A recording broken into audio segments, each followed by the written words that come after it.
ज़िंदगीअ जी सॻी में पोयल रिश्तनि जा मोती जॾहिं टुटी विखरंदा आहिनि, ज़िंदगी उहा ख़ूबसूरत माला नाहे रहंदी जंहिंखे ॻिचीअ में विझण लाइ हर कामयाबी आती हूंदी आहे। माण्हू त जीअनि था, जीअण जो हुनर केरु थो ॼाणे त ख़ुशबू कीअं ॾांहुं ॾबियूं आहिनि। दुनिया जी तलब में लुछंदड़ हर ख़्वाहिश परस्त दिलियूं कॾहिं आसीस जी सेच नाहिनि सुम्ही सघंदियूं। रूह खे करार जी ॻोल्हा त बख़मली बिस्तरनि खां पोइ बि रहिजो वञे।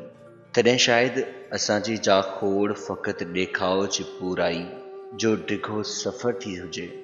उदासियूं, तन्हायूं, मायूसियन छा थींदियूं आहिनि, माण्हुनि जे अंदर में उहो मालूम थियण ताईं दिलियूं वीराननि जा तूफ़ान सही बंजर बणिजी वेंदियूं आहिनि। कॾहिं जॾहिं रूह कंहिंजे ॿिनि पलनि जो मोहताज थी रहिजी थो वञे, सॼी काइनात जो हुस्न ओरांगे दिलि कंहिंजे ॿिनि नेणनि जी डेगर में अटकी थो पवे त पल पल आज़ार बणिजी थो पवे।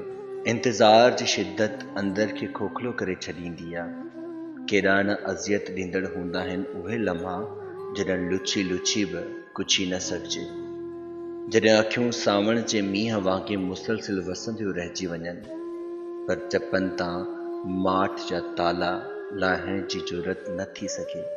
पंहिंजनि अहसासनि खे पाण जलाए छॾण जो ॾुख रूह खे एॾो ई जीअं खाइण लॻंदो आहे।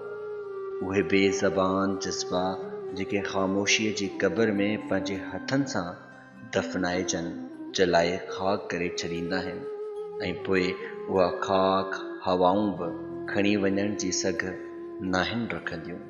अलाए त छो हर मजबूर माण्हुनि जे अखियुनि में असीं पंहिंजे ग़म जा पाछा ॻोल्हींदा आहियूं।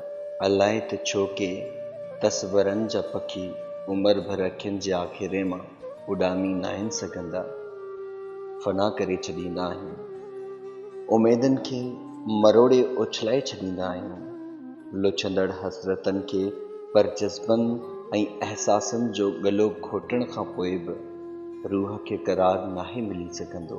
रंगी दुनिया जे चमन में ताज़गियूं पंहिंजी जाइ वलारे वठंदियूं आहिनि। हाणे त हिते सच अरसे खां भटकियल लावारसनि ॿार वांगुरु गिटियुनि ऐं गिलियुनि में उघाड़ो रड़ंदो थो अचे। महबूबियूं त हाणे इंटरटेनमेंट बणिजी वियूं आहिनि। उजागनि ऐं यादनि वारा इश्क मोहन जे दड़े जियां पंहिंजे फ़ना जो ख़ामोश दास्तान बणियल आहिनि। हाणे मोहबतूं वक़्त जो मोहताज बणिजी रहिजी वियूं आहिनि। हुजतनि जे पखियुनि वञी अलाए कहिड़ा देस वसाया।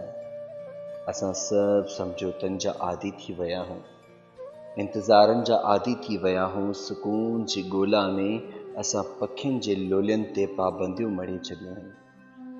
कोयलनि जी कूकनि ते हार खाइण लॻा हूं। पंहिंजे महरूमनि खे माठ जा कफ़न वेड़े दफ़नाइण लाइ कुल्हनि ते खणी दिलनि जूं सरज़मीनूं ॻोल्हे रहिया हूं। बहार जे ओसीड़े में हर वार लताड़िया विया हूं।